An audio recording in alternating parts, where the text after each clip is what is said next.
नमस्कार, this is Ravinath, lecturer electrical from GPC Sirohi.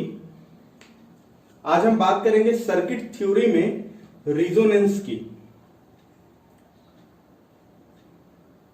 तो resonance क्या है? What is resonance? It is a condition of RLC circuit in which capacitive reactance XC is equal to inductive reactance XL in magnitude. That is, जब ये दोनों बराबर हो जाएगा तो सर्किट तो प्योरली रेसिस्टिव हो जाएगा। That is, the circuit is purely resistive in nature. Circuit में तीनों एलिमेंट है और सर्किट में कैपेसिटिव रिएक्टेंस का magnitude equal to inductive reactance का मैग्नीट्यूड, मतलब सर्किट प्योरली रेसिस्टिव हो रहा है, तब सर्किट इन रेजोनेंस कहा जाएगा। At resonance the circuit current and voltage at the input terminal are in phase. जब पूरा सर्किट रेसिस्टिव इन नेचर हो गया तो करंट और वोल्टेज सेम फेज में होगा ही होगा। For occurrence of resonance the circuit should at least consist of two storage element, one inductor, one capacitor. Frequency of resonance, the frequency at which the resonance occur. इसका मतलब कि circuit में जो resonance का condition आएगा, जब circuit purely resistive in nature हो जाएगा, वो सारे फ्रीक्वेंसी पे नहीं होगा, वो किसी पर्टिकुलर फ्रीक्वेंसी पे होगा और उस फ्रीक्वेंसी को फ्रीक्वेंसी ऑफ रेजोनेंस बोलेंगे या रेजोनेंट फ्रीक्वेंसी बोलेंगे। F0 से जनरली दिखाएंगे और एंगुलर फ्रीक्वेंसी से दिखाना है तो ओमेगा नॉट से दिखाएंगे। एंगुलर फ्रीक्वेंसी का रेडियन पर सेकेंड यूनिट है और इसका यूनिट है हर्ट्ज, ये हमें पता है। ये होता है 2πf0 यहां पे हो जाएगा। तो रेजोनेंट फ्रीक्वेंसी इंडिकेट क्या करता है? The rate of energy transfer between inductor and capacitor और कैपेसिटर और inductor, between inductor and capacitor and vice versa. Eight resonance the complex conjugate, the system has complex conjugate pair of poles. हमने इस domain में पढ़ा है कि complex conjugate, जब किसी सिस्टम के कैरेक्टरिस्टिक इक्वेशन भी पढ़ा है हमने। कैरेक्टरिस्टिक इक्वेशन के सॉल्यूशन को हम बोलते हैं पोल बोलते हैं। तो ये पोल जब कॉम्प्लेक्स कंजुगेट है, इसका मतलब कि सिस्टम कैसा है? हमने कंट्रोल सिस्टम में पढ़ा है ये सारी चीजें। इसके कैरेक्टरिस्टिक इक्वेशन के सॉल्यूशन को पोल्स कहते हैं और यदि पोल्स कॉम्प्लेक्स कंजुगेट है तो सिस्टम कैसा है? ऑसिलेटरी है। तो रिजोनेंस में सिस्टम कैसा होगा? ऑसिलेशन में होगा। कभी एनर्जी इंडक्टर में जाएगा, कभी कैपेसिटर में जाएगा, फिर बैक अगेन इंडक्टर में, फिर कैपेसिटर, ऐसे ऑसिलेट होते रहेगा। तो पोल्स भी ऐसा होगा। अब हम आगे की बात करते हैं, सीरीज रेजोनेंस की बात करते हैं डिलीट करके। तो पहले हम बात करेंगे सीरीज रेजोनेंस की। इसमें R, L और C रेसिस्टेंस, इंडक्टेंस, इंडक्टर और कैपेसिटर तीनों सीरीज में है। हम जानते हैं कि इंडक्टिव रिएक्टेंस कितना होता है? J ओमेगा L, फिर ओमेगा को एक्सपेंड कर दिया XC। कैपेसिटिव रिएक्टेंस होता है 1/j ओमेगा C। J को ऊपर ले जाएंगे तो -j हो जाएगा, तो -j/2πfc हमें पता है। वोल्टेज ड्रॉप की बात कर लेते हैं। रेसिस्टेंस में जो वोल्टेज ड्रॉप होता है वो करंट के फेज में होता है। इसमें जो वोल्टेज ड्रॉप होगा और इसके थ्रू जो करंट फ्लो होगा, उसमें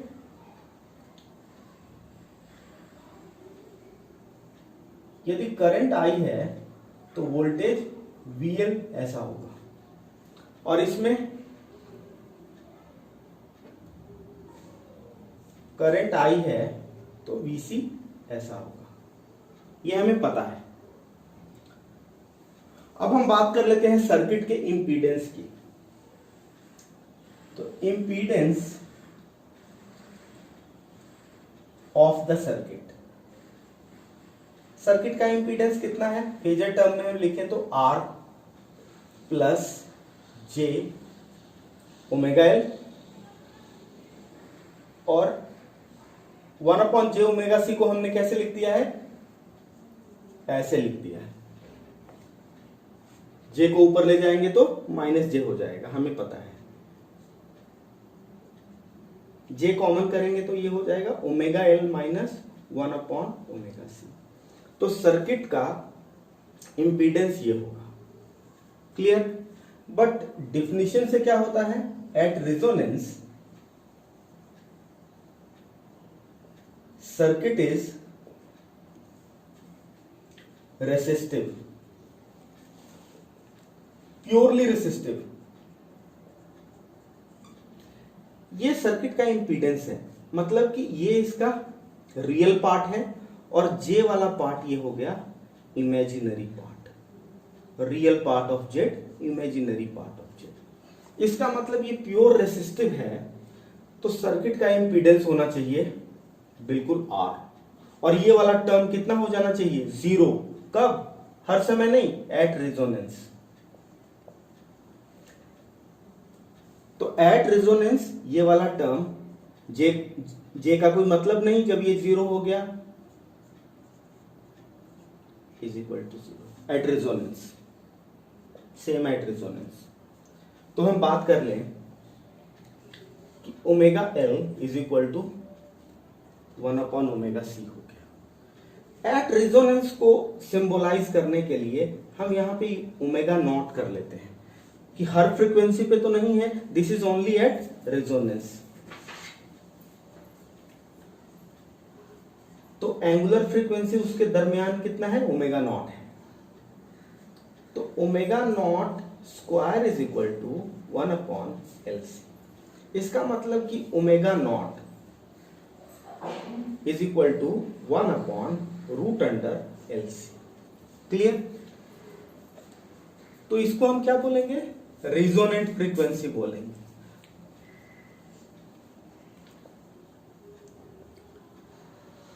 ये एंगुलर फ्रीक्वेंसी है, इसका यूनिट होता है रेडियन पर सेकेंड। अब हर्ट्ज वाली फ्रीक्वेंसी का बात करें तो 2πf0 होगा ओमेगा नॉट की वैल्यू। तो सीधा सीधा हम f0 लिखना चाहें तो f0 कितना हो जाएगा, 1/2π√LC हर्ट्ज। दोनों तरफ से हमने रेजोनेंट फ्रीक्वेंसी लिख लिया। अब हम आगे बात करते हैं, इसको डिलीट करते हैं। ये हमारा सीरीज RLC सर्किट है, तो इसके इंपीडेंस की हम बात करें, इंपीडेंस जेड की बात करें तो जेड कितना होगा, R प्लस JXL, जे को कॉमन कर लें तो -XC, ये होगा फेजर टर्म में। और हम इसको एक्सपेंड करें तो R plus J common omega L minus 1/ओमेगा C, ये होगा इसका इंपीडेंस। अब इसके इंपीडेंस का मैग्नीट्यूड हम निकालें, ये तो फेजर टर्म है, इसका मैग्नीट्यूड निकालते हैं। तो फेजर का मैग्नीट्यूड हम कैसे निकालते हैं, √ रियल पार्ट का स्क्वायर प्लस इमेजिनरी पार्ट का स्क्वायर, ओमेगा L माइनस 1/ओमेगा C का स्क्वायर। क्लियर? या ऐसे लिखें या ऐसे लिखें, R square plus XL minus XC का स्क्वायर। क्लियर? अब हम इंपीडेंस और फ्रीक्वेंसी को ड्रॉ करेंगे, कर्व ड्रॉ करेंगे।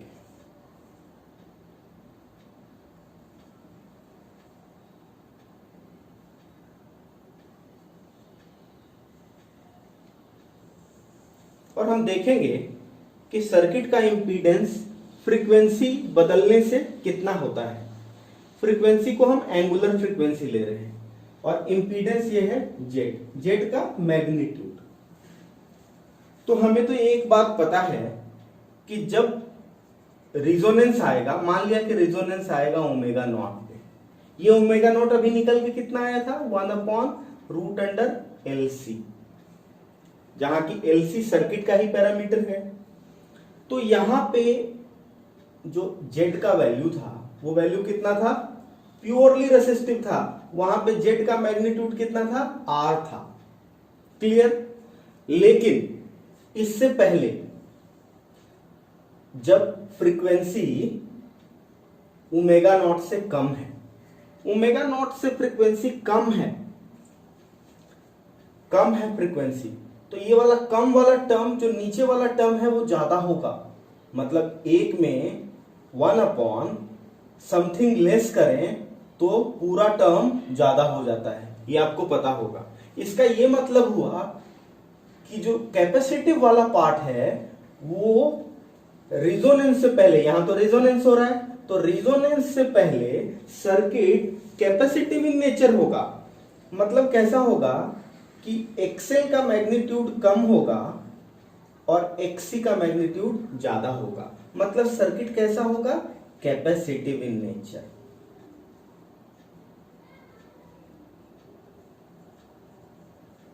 ये तो बात क्लियर है। उसी तरह से जब ओमेगा नॉट से ज्यादा होगा फ्रीक्वेंसी, तब ये वाला टर्म ज्यादा होगा, और ये नीचे ज्यादा है तो ये टर्म कम है, मतलब कैपेसिटी वाला पार्ट कम हो जाएगा। इसका ये मतलब हुआ कि जब omega is greater than omega naught तो XL is greater than XC.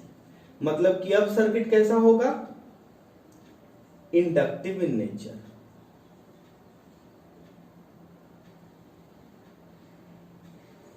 Clear. लेकिन सबसे कम इंपीडेंस कहां पे होगा, जब सर्किट पे रिजोनेंस होगा, और वो इंपीडेंस कितना होगा, रेसिस्टेंस होगा। और ग्राफ खींचे तो कैसा होगा, कुछ इस तरह से ग्राफ होगा, Z versus omega, Z versus angular frequency का ग्राफ कुछ इस तरह से होगा। इसको लिखना चाहें तो हम लिख लेते हैं, तो एक बार लिख के पढ़ लेते हैं हम। For frequency less than resonant frequency, capacitive reactance is higher than inductive reactance. Circuit is capacitive in nature, capacitive reactance higher है, और उसमें क्या होगा, current will lead the voltage. इस पार्ट में क्या होगा, करंट लीड करेगा वोल्टेज के। For frequency angular frequency greater than resonant frequency, inductive reactance will be higher than capacitive reactance and current will lag, इस पार्ट में current will lag the input voltage। at resonant frequency क्या होगा, at resonant frequency XL और XC दोनों बराबर होंगे और imaginary part 0 हो जाएगा, और सर्किट का जो इंपीडेंस होगा वो खाली R रह जाएगा, और current will be in phase of voltage. अब हम बात कर लेते हैं करंट एट रेजोनेंस की। Current at resonance, normal current की पहले बात कर लेते हैं। करंट कितना होगा, वोल्टेज अपॉन इंपीडेंस। इंपीडेंस क्या है, R प्लस जे ओमेगा एल माइनस 1/ओमेगा-c। क्लियर। इसके मैग्नीट्यूड की बात कर लें तो इसका मैग्नीट्यूड कितना है, V/R² plus omega L minus ओमेगा-c, real part square imaginary part square का रूट, ये मैग्नीट्यूड होगा। अभी हम एट रिजोनेंस पे नहीं आए हैं, एट रिजोनेंस पे आते हैं।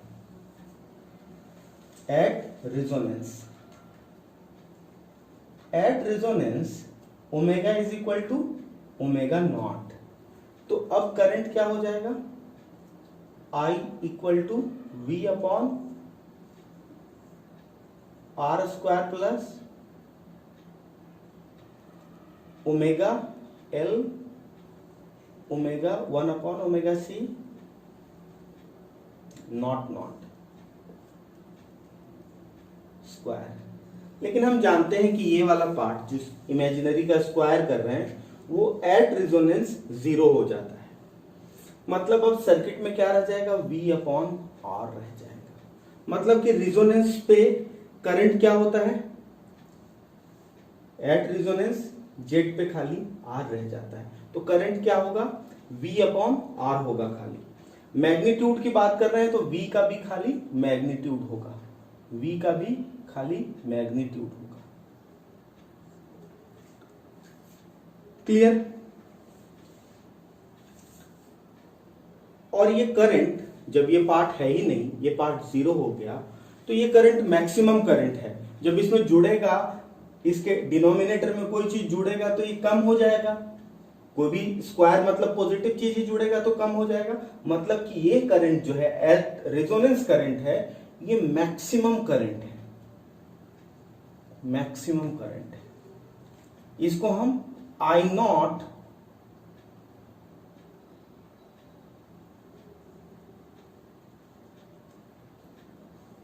या IM भी लिख रहे हैं।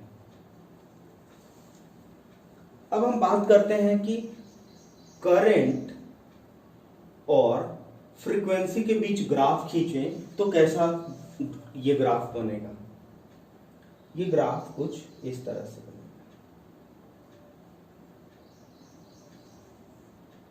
ये हो गया करंट, सर्किट में करंट का मैग्नीट्यूड, और ये फ्रीक्वेंसी। तो रिजोनेंस, सपोज कि resonance omega is equal to omega nought यहां पे है, तो रिजोनेंस पे मैक्सिमम करंट होगा। जो वैल्यू यहां पे करंट का होगा, I इज इक्वल टू होगा IM या I नॉट, जो भी लिखना है। और ग्राफ किस तरह का बनेगा, बाकी फ्रीक्वेंसी के लिए करंट नीचे होगा, करंट कम होगा। अब हम बात करेंगे हाफ पावर फ्रीक्वेंसी की। इसी से इसको डिलीट करके फिगर को उस साइड में ड्रॉ करके हाफ पावर फ्रीक्वेंसी की बात करेंगे। इसको रिजोनेंट कर्व भी बोलते हैं।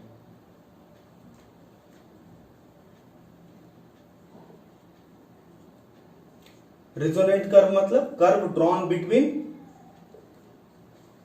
RLC सर्किट में जो करंट है वर्सेस फ्रीक्वेंसी।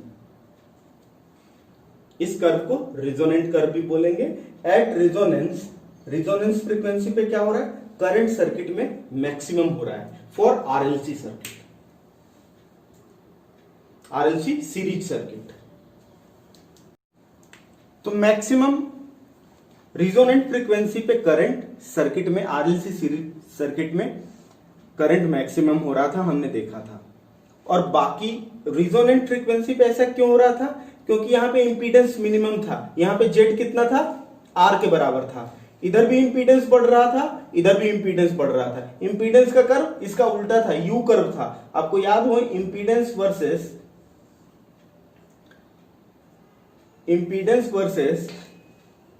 फ्रीक्वेंसी का कर्व कैसा था, इसका जस्ट उल्टा था।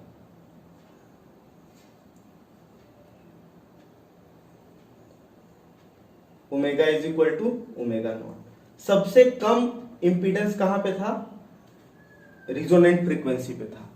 उसके बाद इंपीडेंस ज्यादा है, उसके पहले इंपीडेंस ज्यादा है, उसके बाद भी इंपीडेंस ज्यादा है, तो करंट कम होगा।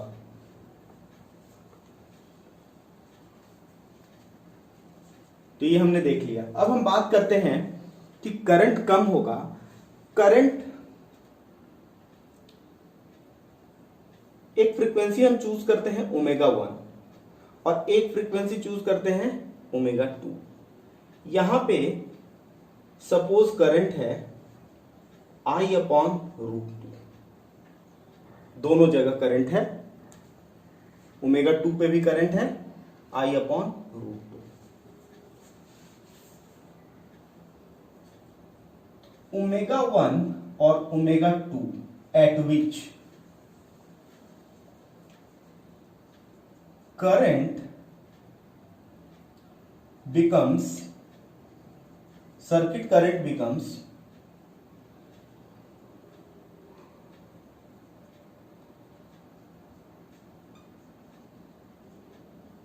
I√2 or 0.707 of I or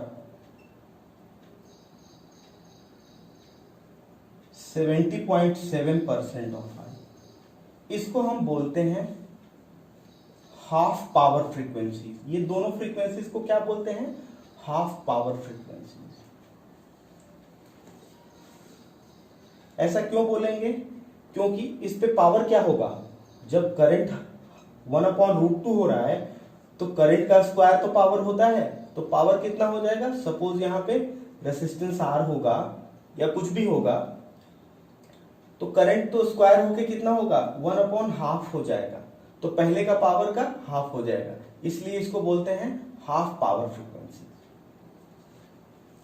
इसको 3 डेसिबल फ्रीक्वेंसी भी बोलते हैं,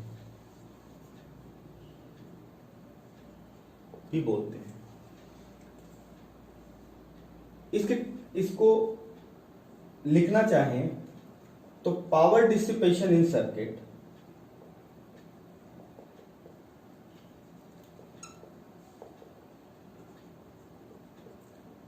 becomes half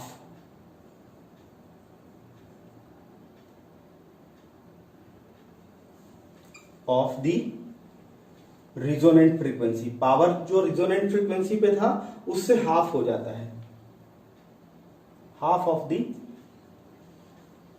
पावर एट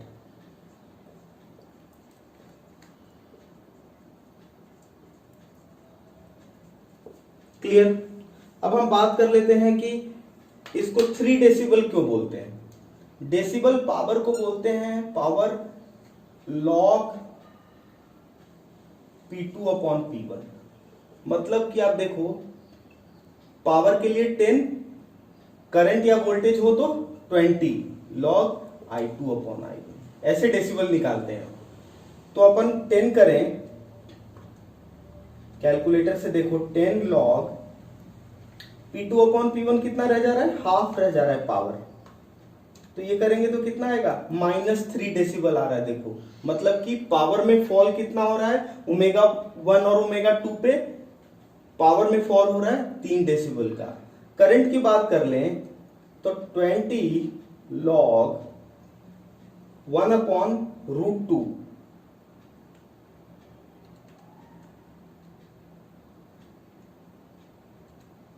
ये भी आ रहा है -3 डेसिबल। मतलब इसलिए इसको 3 डेसिबल फ्रीक्वेंसी कहते हैं, चेक कर सकते हैं आप। तो ये रिलेशन है करंट और फ्रीक्वेंसी का, एंगुलर फ्रीक्वेंसी का। अब हम बात करते हैं कि बैंडविड्थ यहीं से निकल के आएगा। इसके बीच का जो W2 - W1 है, इसको हम बैंडविड्थ बोलेंगे। तो एक बार डिफाइन कर लेते हैं बैंडविड्थ को।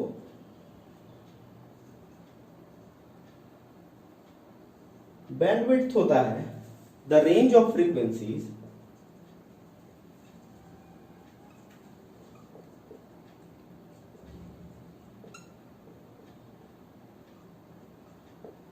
between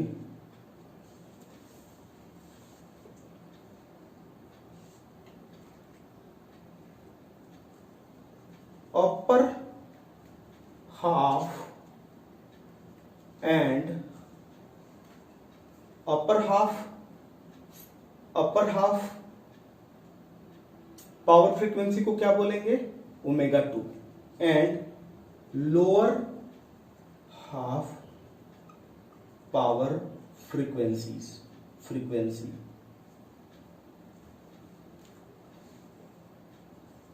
ω1, इसको बोलेंगे बैंडविड्थ। तो बैंडविड्थ को सिंपली हम क्या लिख देंगे? ω2 माइनस ω1। अब हम एक और बात कर लेते हैं कि सेलेक्टिविटी क्या होगा और ω1 और ω2 में रिलेशन क्या होगा, इसकी बात कर लेते हैं। अब हम बात करते हैं W1 एंड W2 पे इंपीडेंस कितना होगा। तो W1 पे इंपीडेंस यदि हमें निकालना है,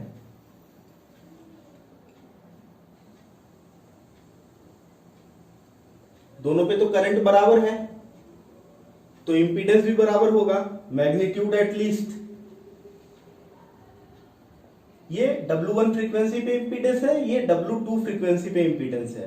तो ये कितना होगा, वोल्टेज अपॉन करंट, करंट कितना हो जाता है दोनों पे, I अपॉन √2 हो जाता है। तो √2 ऊपर करेंगे तो √2 V अपॉन I हो जाएगा। V अपॉन I क्या होता है, इंपीडेंस, मतलब ये हो गया √2 Z हो गया। √2Z का मतलब क्या है, यदि इसको हम कंपेयर करें, इसको कंपेयर करें रिजोनेंट फ्रीक्वेंसी से, ये R है, ये R है, तो ये होगा √2R। मतलब यदि रिजोनेंट फ्रीक्वेंसी से कंपेयर करें तो ये कितना होगा, R प्लस माइनस JR, ये JR है। समझने की बात है, दिस इज वेरी सिंपल। यदि कंपेयर कर रहे हैं हम किससे, रिजोनेंट फ्रीक्वेंसी पे इंपीडेंस से कंपेयर कर रहे हैं इसको, किसको, अपर हाफ फ्रीक्वेंसी और लोअर हाफ फ्रीक्वेंसी के इंपीडेंस को कंपेयर कर रहे हैं हम रिजोनेंस फ्रीक्वेंसी के इंपीडेंस से। तो √2Z ऐसा आएगा। इसका क्या मतलब हुआ, इसका मतलब हुआ कि लोअर हाफ पे जो फ्रीक्वेंसी होगा, लोअर हाफ फ्रीक्वेंसी पे जो इंपीडेंस होगा वो कैसा होगा, ऐसा होगा, और अपर हाफ पे कितना होगा, ZR प्लस JR होगा। इसका मतलब क्या हुआ कि जो इमेजिनरी टर्म होता है ω1L minus 1 upon ω1C is equal to minus R हो जाएगा, इक्वेशन 1। इसको हम आगे बढ़ाएंगे तो ω2L minus 1 upon ω2C is equal two plus R, equation 2। दोनों इक्वेशन को जोड़ देते हैं, वेरी सिंपल, कोई मैथमेटिक्स बड़ा नहीं, दोनों को जोड़ देंगे तो ω1 plus ω2L minus common 1 upon ω1 1 upon ω2 1 upon C is equal to 0 हो जाएगा। ये दोनों को हमने जोड़ा, जोड़ देंगे तो इधर राइट साइड में 0, 0 का मतलब यहां पे बीच में हम लिख सकते हैं बराबर। इसका मतलब कि हम इधर लिख सकते हैं इसको ω1 प्लस ω2 ऊपर हो जाएगा, ऊपर कितना होगा, ω2 प्लस ω1 हो जाएगा अपॉन ω1 ω2 इंटू 1 अपॉन C। तो ω1 ω2 यहां से कैंसिल हो जाएगा, मतलब कि L is equal to 1 upon ω1 ω2 1 upon C। इसका मतलब ω1 ω2 कितना आ जाएगा, 1 अपॉन LC आ जाएगा। और आपको ध्यान हो कि ω0 कितना होता है, ω0 होता है 1 अपॉन रूट अंडर LC, मतलब कि 1 अपॉन LC कितना होगा, ओमेगा स्क्वायर होगा, ω0 स्क्वायर होगा। तो ये इंपॉर्टेंट रिजल्ट आ गया, ये इंपॉर्टेंट रिजल्ट आ गया कि लोअर हाफ फ्रीक्वेंसी और अपर हाफ फ्रीक्वेंसी दोनों को मल्टीप्लाई करते हैं तो ω0 स्क्वायर आ जाता है। इसका और मतलब है कि ω0 जो होता है, जो रिजोनेंट फ्रीक्वेंसी होता है, वो जियोमेट्रिक मीन होता है किसका, ω1 का और ω2 का। अपर हाफ फ्रीक्वेंसी और लोअर हाफ फ्रीक्वेंसी का ज्योमेट्रिक मीन होता है रिजोनेंट फ्रीक्वेंसी। ये समझ में आ गया हमें। अब हम एक और चीज देख लेते हैं बैंडविड्थ को समझने के लिए। इसको डिलीट किए बिना यहां डिलीट कर देते हैं।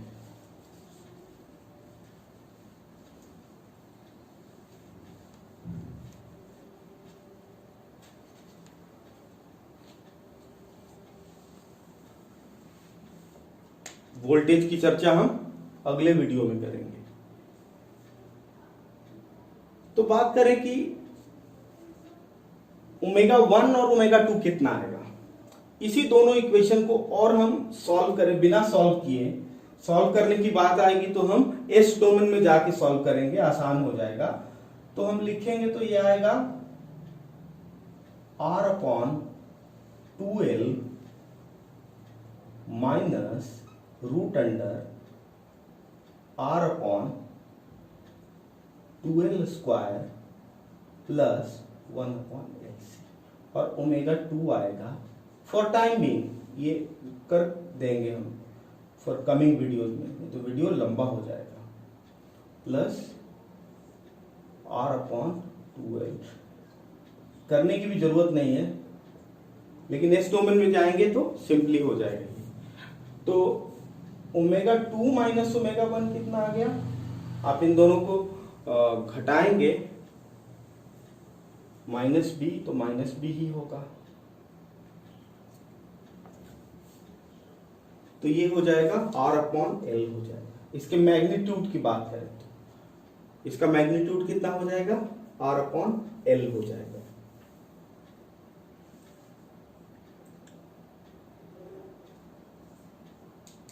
ये प्लस होगा,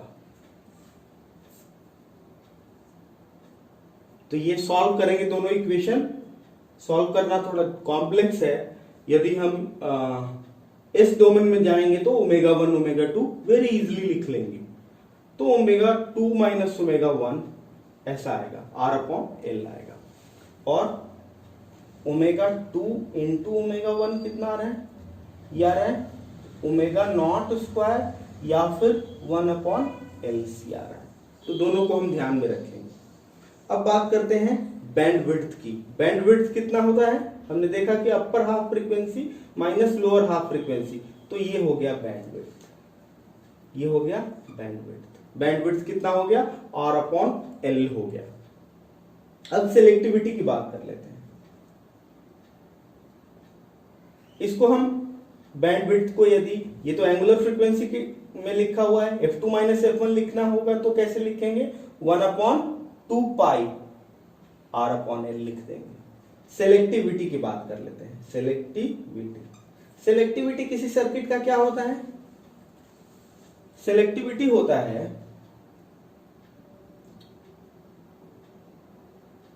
the property of a circuit to respond या select at a particular frequency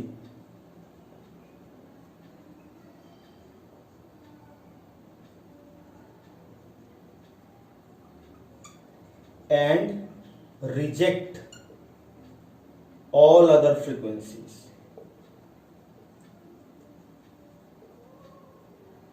ये सेलेक्टिविटी होता है।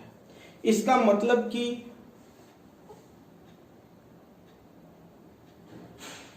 ऐसा होता ग्राफ तो ज्यादा सेलेक्टिव होता, ग्राफ और फ्लैट होता तो कम सेलेक्टिव होता।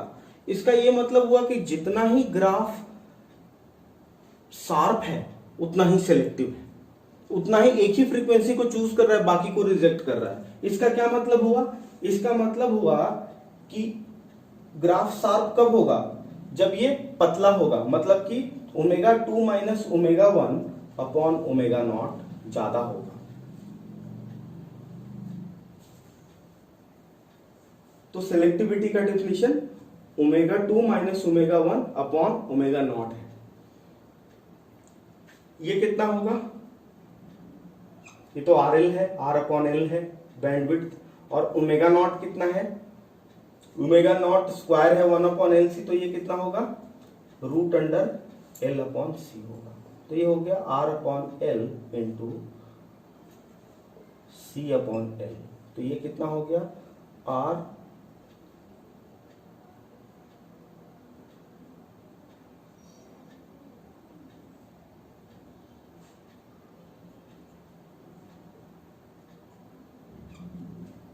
इस तरह का होगा सेलेक्टिविटी।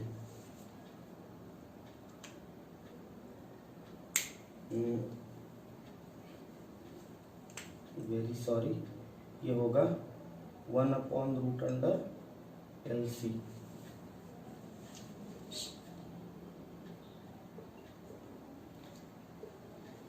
LC अपॉन 1, तो ये होगा R अपॉन, अब देखिए ये रूट अंडर C रह जाएगा और नीचे क्या रह जाएगा, नीचे